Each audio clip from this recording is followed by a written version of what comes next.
Ilazawe Anawi Sikalela Ai Itakini Zavapana Deni Apanusu Vyango Nana Kasa Ilazawe Nama Vindia Bilalo Vanepi Kameki Hapauri Sahai Vikamana Dela Izungari Kuterasa Nama Vindia Bilalo Vanepi Kameki Hapauri Sahai Vikamana Dela Izungari Kuterasa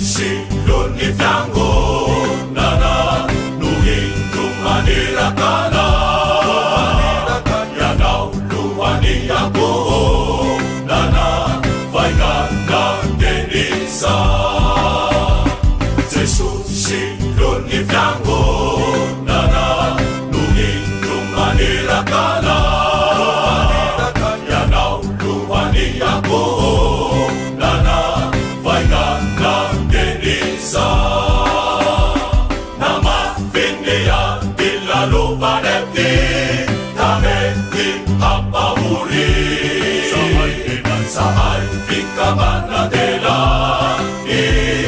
Izungari Kuterasa Nama Vindia Bilalo Vanepi Kameki Hapauri Sahai Vikamana Dela Izungari Kuterasa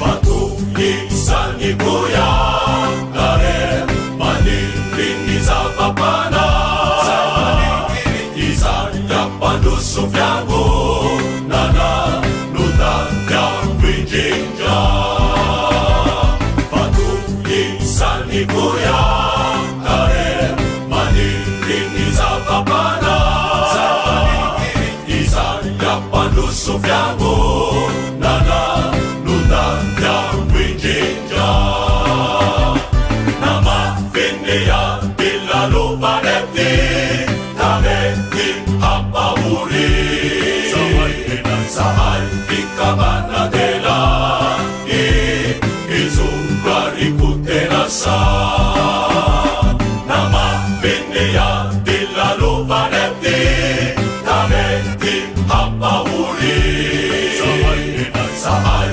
Vikamana Dela Izungari Kuterasa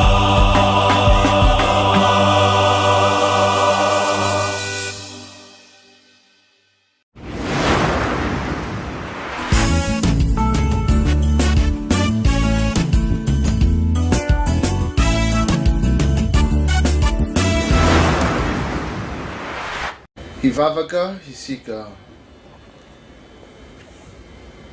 Misaotra anao izahay ry Andriamanitra raisy zanaka ary fanahy masonao noho ny nanomezanao anay fotoana azahoanay indray mihay ny teninao amin'ny alalan'izao fampianarana soratra masiny zao.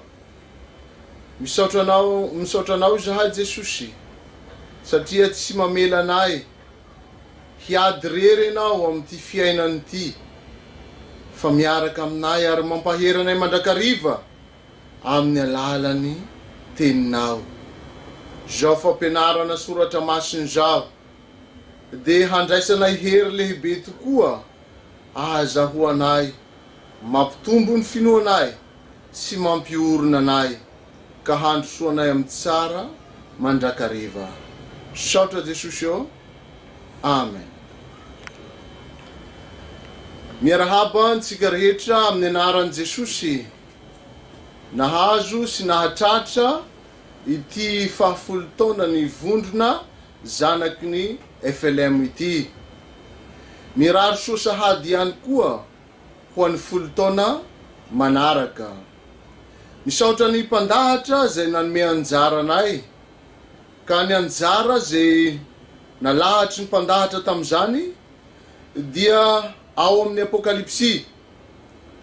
Apokalipsy toko faharoa, ny andininy fahasivy ambin'ny folo. Fampianarana soratra masina ao amin'ny Apokalipsy toko faharoa, ny andininy fahasivy ambin'ny folo. Fa izao tsara raha ny epistily iray manontolo no vakintsika mba mora ahazahoantsika ny hafatra ambaran'izany anjaratsika izany. Toy izao fivakin'izany amin'ny anaran'i Jesosy. Ary sorato ho amin'ny anjelin'ny fiangonana any Tiatira. Izao ny lazainy zanak'Andriamanitra izay manana maso toy ny lelafo, ary ny tongony tahaka amin'ny varahina mangano hano. Fantatro ny asanao sy ny fitiavanao sy ny finoanao sy ny fanompoanao ary ny faharetanao, ary ny asanao farany dia be noho ny voalohany. Kanefa mananteny aminao aho, satria ianao mandefitra amin'ilay vehivavy Jezebela, zay milaza ny tenany ho mpaminany vavy, ka mampianatra sady manoloky ny mpanompoko hijangajanga sy hinana hena naterina tamin'ny sampy. Ary nomeko andro hibebahana izy, nefa tsy mety mibebaka amin'ny fijangajangana izy. Indro hapandama ahiko eo ampandriny izy, ary izay mijangajanga aminy dia ataoko amin'ny fahoriana lehibe, raha tsy mibebaka amin'ny asandravehivavy izy. Ary vonoko amin'ny fahafatesana ny zanany, ary ny fiangonana rehetra hahalala fa izaho no mandinika ny voa sy ny fo, ary homeko araky ny asanareo avy ianareo. Fa aminareo zay sisa any Tiatira dia izay tsy manana izany fampianarana izany, sady tsy mba mahalala ny ataon'ireo hoe sain-dalin'ny Satana, de izao ny lazaiko, tsy ho vesarako entana hafa ianareo, kanefa izay anananareo de tany mafy mandra-piaviko. Ary zay maharesika mitandrina ny asako hatramin'ny farany dia homeko fahefana amin'ny jentilisa, ary iandry azy amin'ny tehimbizy ka hanorotoro azy toy ny fanorotoro vilany tany, dia araky zay efa noraisiko tamin'ny raiko. Ary homeko azy ny kintana fitarikandro, izay manantsofina aoka izy hiaino izay lazainy fanahy amin'ny fiangonana. Amen. Ny fanevany reformationa luterana napetraky ny ray aman-dreny Dr Martin Luther, izay ankafizy ny zanaky ny FLM dia ny manao hoe ny azahoana famonjena amin'Andriamanitra dia fahasoavana ireriany fa tsy fahamendrehan'ny olona. Ny soratra masina ireriany fa tsy lovantsofina. Ny finoana ireriany fa tsy ny asany lalàna. Tazontsika mafy ihany koa nefa ny fampianarany soratra masina izay navohitra an'ireo reformatora izay manao hoe fa ny finoana nateraky ny fitiavana avy amin'ny fanahy masina dia mamokatra asa tsara, asa amin'ny fitiavana, ka ny finoana tsy misy asa dia maty. Ny amin'ny finoana miasa amin'ny fitiavana miseho amin'ny asa tsara no lohateny homentsika ity famelabelarana sy fampianarana ity eto. Ka ireo fiangonana 5 amin'ny 7 ihany no handalovatsika amin'ny fanazavana, satria misy tovitovizany amin'izy 5 ireo fa tsy izy rehetra. Rehefa boky nosoratany Jaona apôstôly noraisintsika de hita sy miseho ny maha-apôstôly ny fitiavana azy, ary tena azo ambara fa mampiavaka azy manokana izany raha manoatra ireo apôstôly sasany. Ka ny apokalipsy hoy ny mpandinika maro de tsy salasalana fa i Jaona apôstôly no nanoratra azy, io ilay apôstôly fitiavana. Toy izao ny hitondrantsika ny fanazavana, fitondrantsika ny fampianarana momba izany. Ny amin'ny fiangonana tany Tiatira sy ny hafatry ny tompo amin'izy ireo, ary ny fiainan'ny fiangonantsika izany ankehitriny.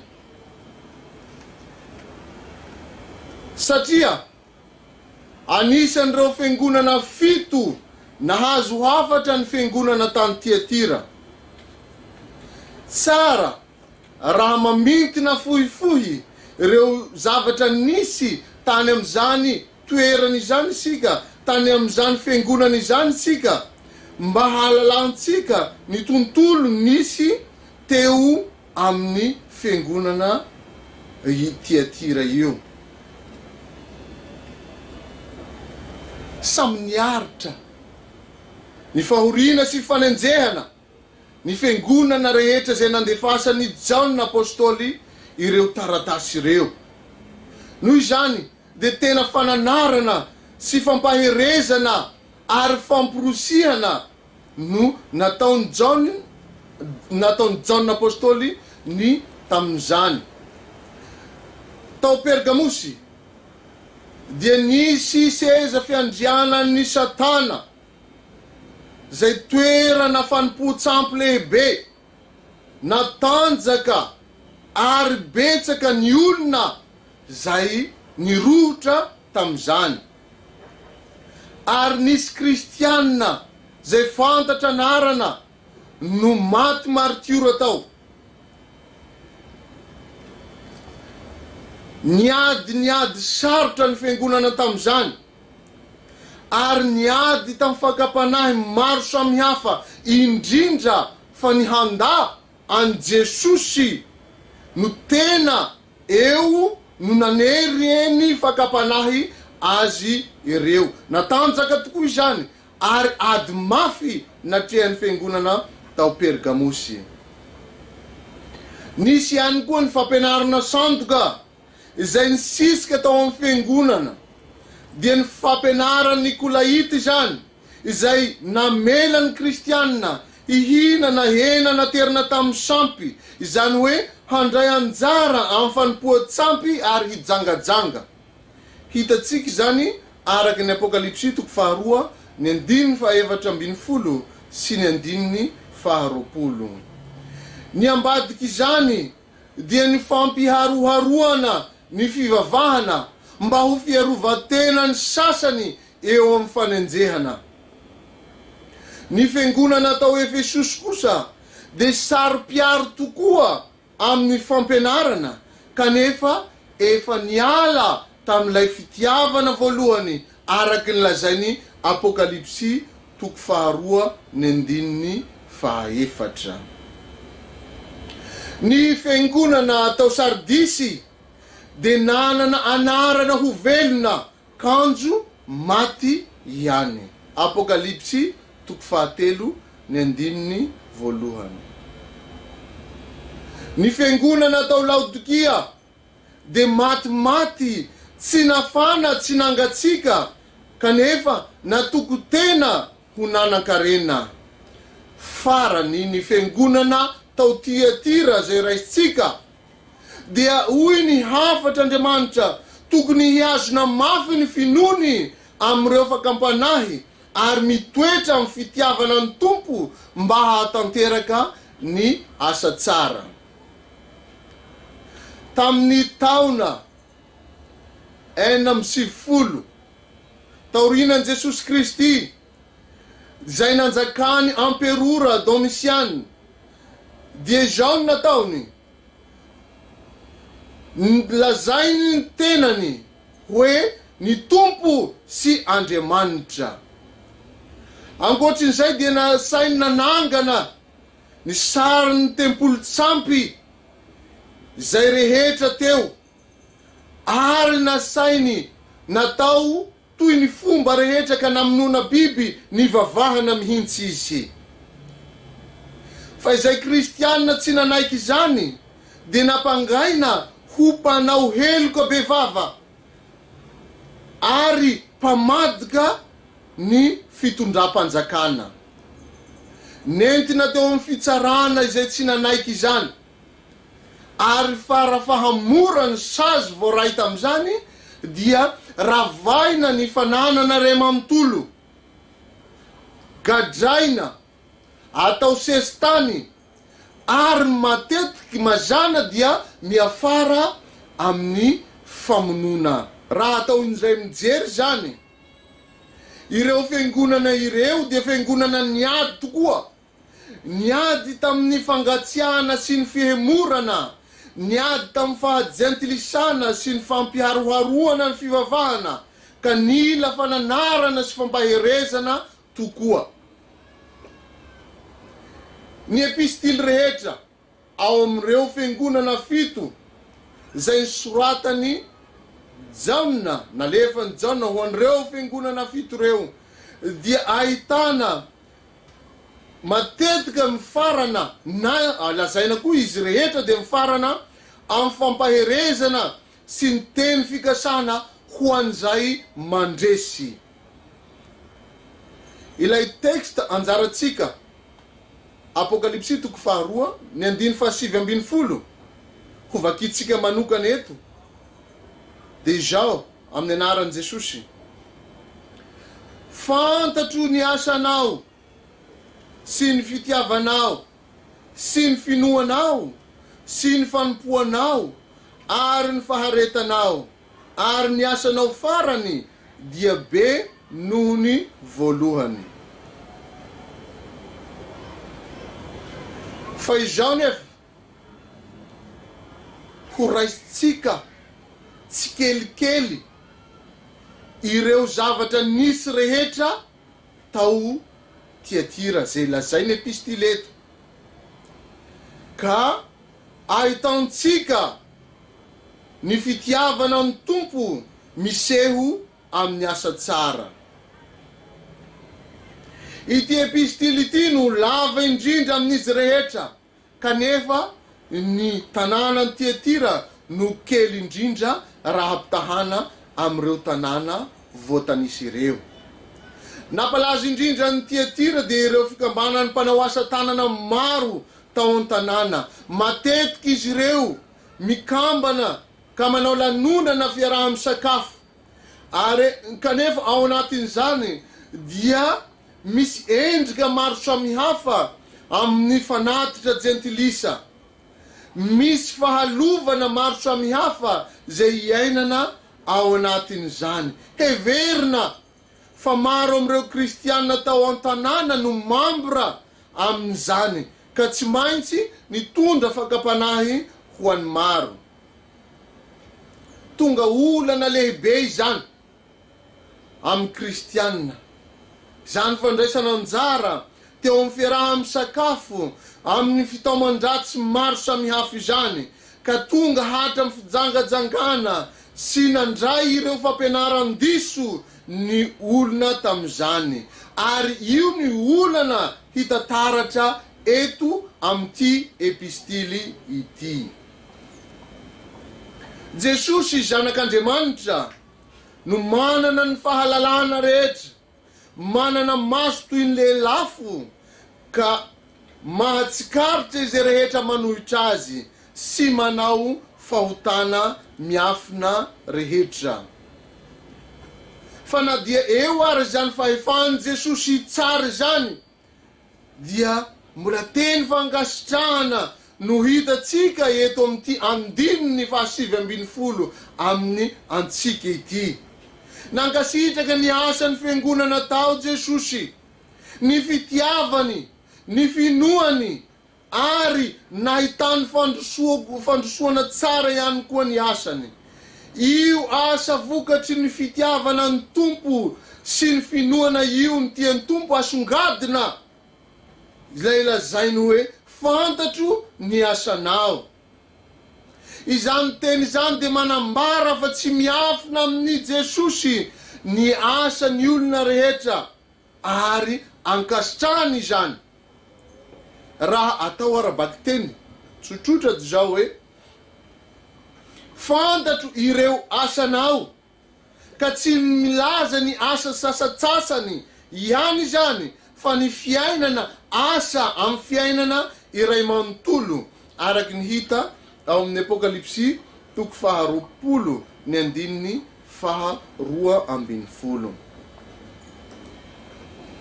Toy izao ny filazany Korotianina 2:5 an'izany.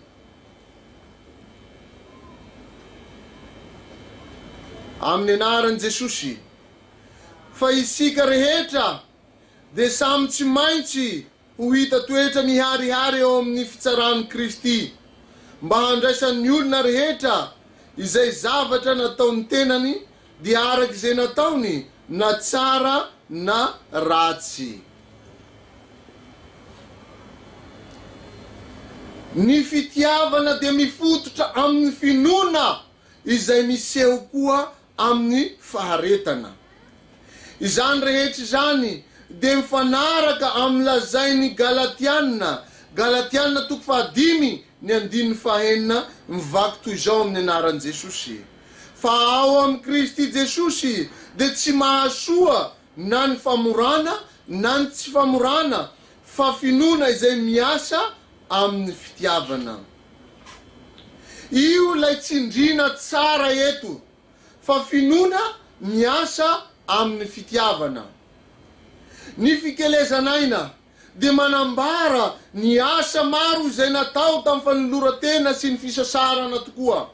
Nisy fiaretana tokoa izany, fiaretana amin'ny fanaovana ny asan'ny tompo, ary tsy asa atao hikatsahana famonjena, fa asa atao noho ny vokatry ny fitiavana an'Andriamanitra. Andeo vakitsika ny Efesiana 2:5-10. Amin'ny anaran'i Jesosy, fa fahasoavana no namonjena anareo amin'ny finoana, ary tsy avy aminareo izany, fa fanomezana avy amin'Andriamanitra, tsy avy amin'ny asa fandrao hisy rehereha, fa asa nisika voaforona tao amin'ny Kristy Jesosy mba hanao asa tsara, izay namboarin'Andriamanitra raha teo mba handehanantsika eo aminy. Amen. Tsara ny hamaritana tsotsotra nilazainy soratra masina momba izany asa tsara izany. Ny asa tsara lazainy soratra masina dia maneho mivantana ny asa ataony mino izay nandray an'i Jesosy, ary miseho ivelany izany. Izany hoe vokatry ny fitiavany dia tsy voaafiny, fa miseho amin'ny asa eny amin'ny fiarahamonina eny ivelany izany. Lazaitsika miverimberina io asa io, fa tsy asan'olombelona, tsy asan'ny nofo, fa asan'Andriamanitra. Zany hoe asan'Andriamanitra mahatanteraka ny olona. Hoy ny filazan'i Jesosy izany ao amin'ny Jaona 4:9-20 ka hatramin'ny 7:20 amin'ny anaran'i Jesosy. Dia hoy ireo taminy, ino ny hataonay mbe hiasana ny asan'Andriamanitra? Jesosy namalika nanao taminy hoe izao no asan'Andriamanitra, dia ny hinoanareo izay nirahina. Ny fiangonana tao Efesosy dia nahitana lesoka noho ny fiovaovany, ary niova toy izany ihany koa ny fitiavany. Fa ny fiangonana tao Tiatira kosa dia nanana fitiavana, kanefa tao indray kosa no nahitana ny endrika maloto ny fitiavana. Nisy vehivavy nilaza ny tena ny ho mpaminany, io lay lazainy tenin'Andriamanitra eo mpaminany sandoka. Mitaona ny olon'Andriamanitra hijangajanga, hihinana hena aterina amin'ny sampy. Efa nanarina izany vehivavy izany, kanefa tsy nisy vokany izany, ka hoy ny tenin'Andriamanitra eto, ho avy amin'ny kapoka hanjo azy, handamaka ambony fandrina noho ny aretina izy, ary tsy mahazo fotoana hibebahana intsony, fa ireo njangajanga kosa de mbola omen'Andriamanitra fotoana hibebahany, ary ko afaka amin'ny fahoriana tokoa izy raha mibebaka. Hoy Jesosy, izaho no mandinika ny voa sy ny fo, ary ny fahalalana momba ny olombelona de manambara izao. Ny volona heverina fa fohy be ny fisainana sy fieritreretana, fa tsy ny fihetsepo ihany. Toy izany ihany koa no ampiasaitsika malagasy raha milaza zavatra iray isika, ohatra omeko amin'izany zao, lazao ahy hoe zay rehetra ao am-ponao, ohatra fampiasany malagasy zany. Na koa hoe fitiavana amin'ny vokatry ny fonao ve izao, ilazana ilay fo manambara ny zavatra any anaty tanteraka izany. Ny voa sy ny fo no heverina fa fohy be ny eritreritra lalina miafina indrindra ao amin'ny olombelona. Ka ny ambaran'i Jesosy fa izy mahalala ny fo sy ny vo, de azo adika mahitsy hoe Jesosy mahalala ny eritreritra hatramin'ny miafina indrindra. Mazava ho azy ny tian'ny tompo hambara noho izany, fa fantany tsy misy miafina aminy ireo olona manaraka amin'ny fampianarana sandoka na ao anatiny miafinafina aza. Tsy misy miafina amin'ny Jesosy, fa fantany avokoa ireo olona manaraka ny fampianarana sandoka na ao anatiny miafinafina aza. Ny andiny fahadimy amby roapolo, faefatra amby roapolo sy fahadimy amby roapolo, de ahitana ireo karazam-pahalovana teo amin'ny fiangonana. Fa izao tsisy rehetra no tratran'izany fahalovana izany, fa nisy ihany nahajoro tsara manoloana ireo fampianaran-diso ny mpaminany maro samihafa, zay mpaminany sandoka zay natanjaka sy nanjaka tokoa tam'izany. Ka hoy Jesosy amin'izy ireo, tsy ho vesara na entana hafa intsony ianareo. Ity entana ity de lazainy soratra masina, fa io lay didy ao amin'ny asan'ny apôstôly toko 5:10, ny andiny 9:20 ka hatramin'ny andininy 9:20. Mivaky toy izao amin'ny anaran'i Jesosy. Fa sitraky ny fanahy masina sy izay sy izahay tsy hampitondra entana mavesatra anareo, afa-tsy izao zavatra tsy maintsy ho tandremana izao ihany, de ny ifadianareo ny hena aterina amin'ny sampy sy ra sy ny zavatra kendaina ary fijangajangana. Raha mahatanjo tena hifady izany ianareo dia ho soa. Araky ny hitatsika ery aloha, de olana sy nandavy ny akambetsahany kristianina tokoa io fandraisana anjara amin'ny sakafo io, satria anjakany fomba jentilisa. Io indrindra nahatonga ny Paoly apôstôly nanjara mafy ny ho fihinanana ny hena aterina amin'ny sampy. Mampirisika hatrany ihany koa Jesosy mba hahajoro tsara amin'ireo efa nampianarina azy ny olona mandra-piavin' Jesosy indray eny amin'ny rahony lanitra. Nahazo teny fikasana izay maharesy araky ny lazain'ny tompo. Iza moa ireo lazain'ny tompo fa mandresy ireo. Ireo ilay nitana ny asan'i Jesosy hatramin'ny farany, ka nahajoro hatrany manolona ny fakapanahy maro samihafa, teo ihany koa ny fitaritany ireo fampianaran-diso tamin'izany fotoana izany. Ireo ny lazaina sady mpandresy no mitandrina ny asan'Andriamanitra.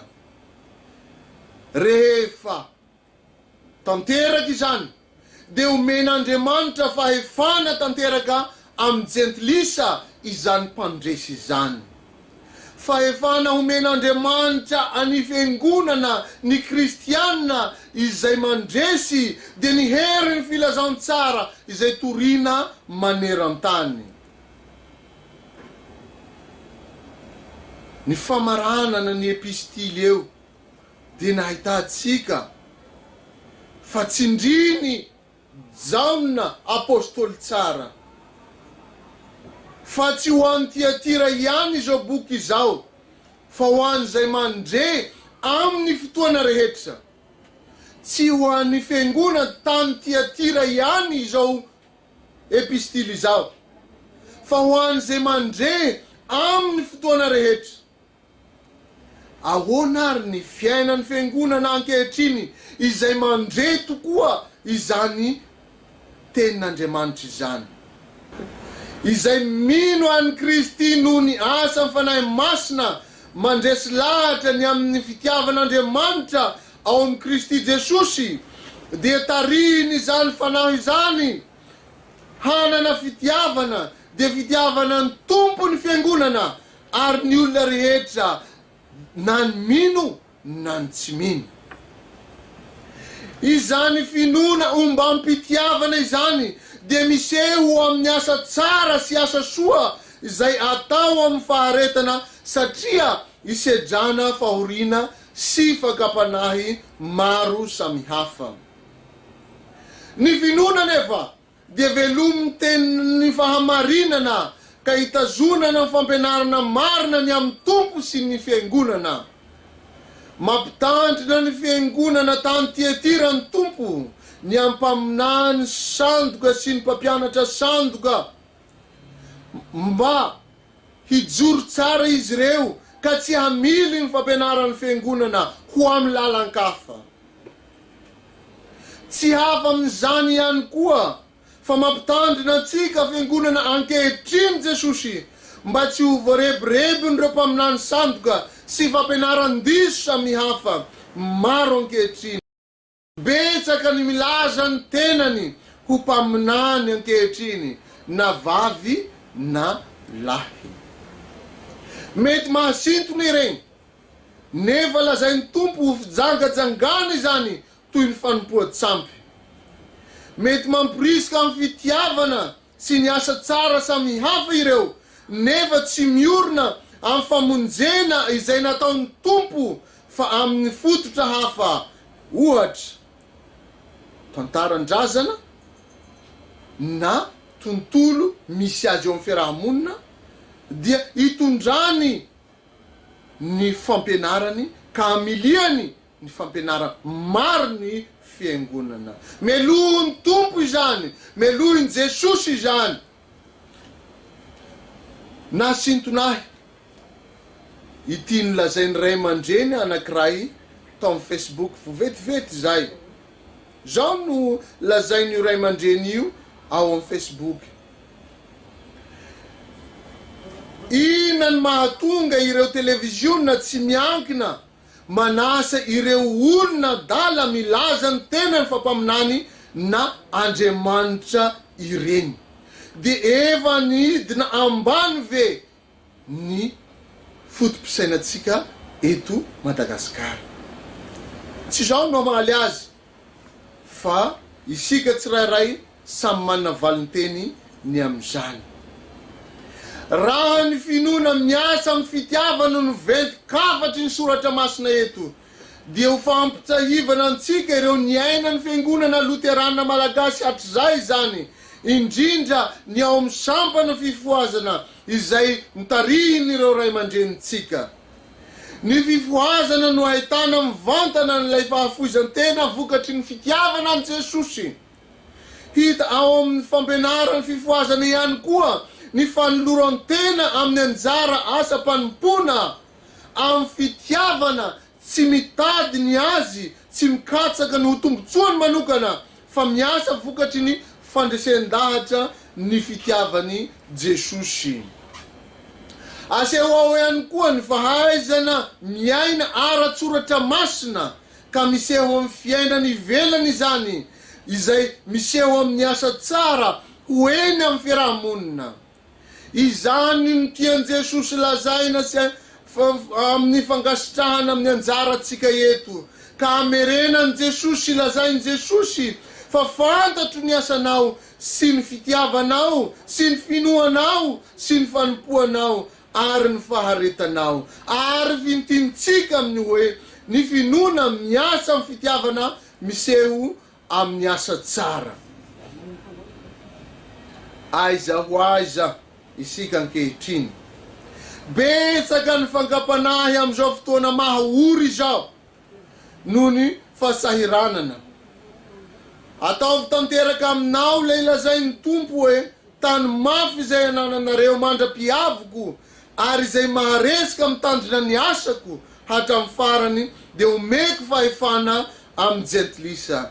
Apokalipsy 2:5 ka hatramin'ny 9:20.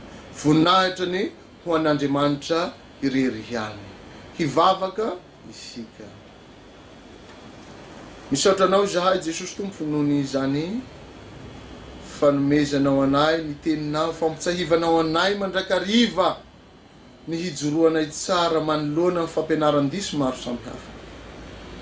Misaotra Jesosy fa tsy mangina anao manitsy anay ho amin'ny fitiavana, ary izay mandre izao fampianarana izao dia hihazona tokoa lay efa fampianarana efa nomenao azy, ka hijoroany, ka hilazanao fa fantatrao tokoa ny momba azy sy ny asany ary ankasitrahanao izany.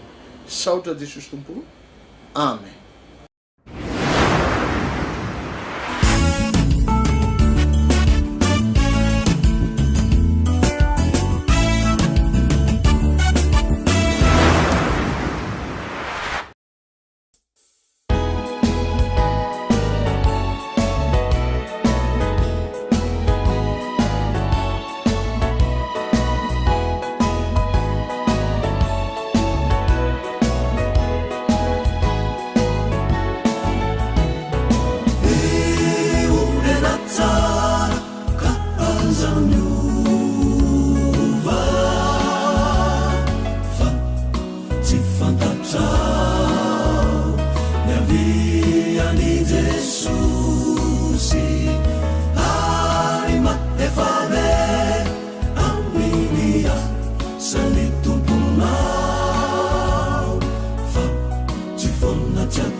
Ary aoka isika ifampandinika hampandroso ny fitiava sy ny asa tsara.